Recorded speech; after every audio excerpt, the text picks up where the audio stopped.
So what exactly is the security dilemma? Since we live in a world where there is no world government, no higher authority above countries, countries cannot 100% trust the intentions of other countries. So countries have to find a way to protect themselves from being attacked by other countries. And in order to do that, they need to become more powerful militarily. However, when a country starts to become more powerful, this makes other countries feel more insecure. And that's because those countries cannot 100% trust the intentions of the other country. So this encourages those countries to also increase their military power in order to protect themselves. So countries start to compete against each other, which in turn creates an even more insecure environment.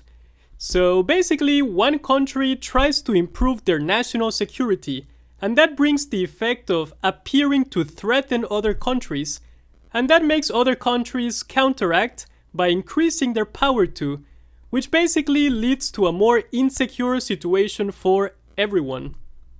So the security dilemma shows up when a country develops its own military capabilities, even if they say that it's only for security and defensive purposes. And in response to this, other countries also develop their military capabilities. So a country might say that they just want to protect themselves, and it's purely for defensive purposes. But how can other countries be certain of that? So the security dilemma states that countries cannot trust others in those situations. So the actions taken by one country to increase its security causes reactions from other countries, which instead leads to a decrease in security instead of an increase. And as we learned on the previous video about the balance of power, countries can take a strategy known as balancing, where countries can increase their own military capabilities or form alliances with other countries. So basically, a country increases their military power, and in response to this, another country sees that as a threat and also increases their own military power. And then the first country sees that as a threat and increases their military power even more. And now because of that, the other country now sees that as a threat and increases their own military capability even further. So this basically makes everybody go into a security spiral.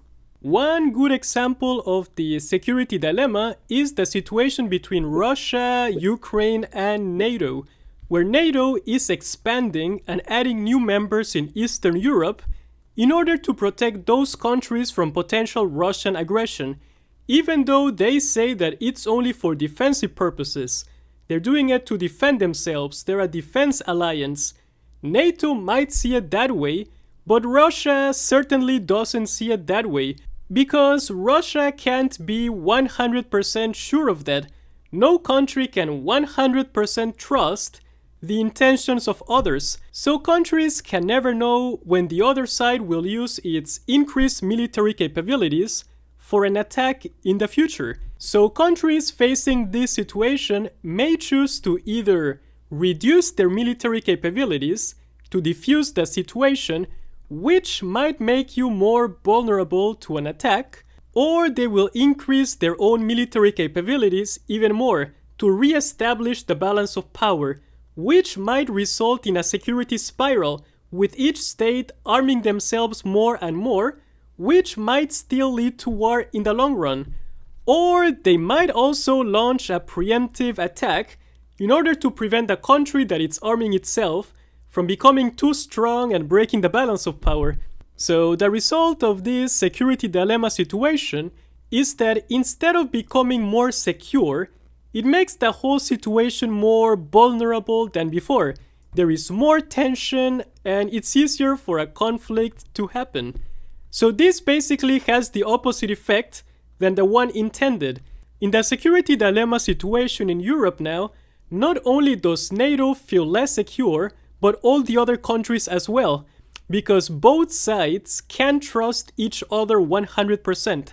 And this is because of the nature of the international system being anarchic, which means that there is no higher world authority.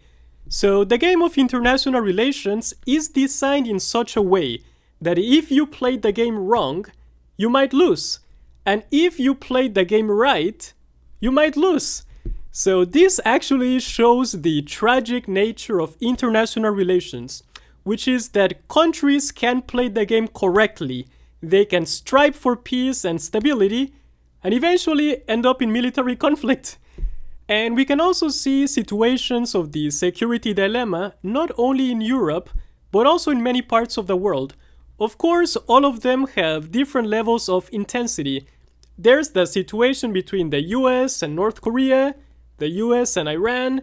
There's the situation between China and the United States with its allies in the Asia Pacific. And in the past, there was the Cold War, which was a perfect example of this.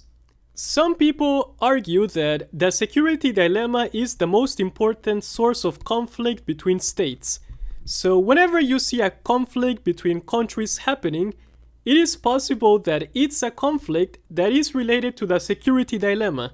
So if you want to learn more about international relations, check out the other videos in my channel. And also check out my Spanish language course on Udemy. It has over 37 hours of video designed to get your Spanish level from beginner to advanced. And you can get it for a super low, cheap price with a coupon on my video description. So that's it for this one, and thanks for watching.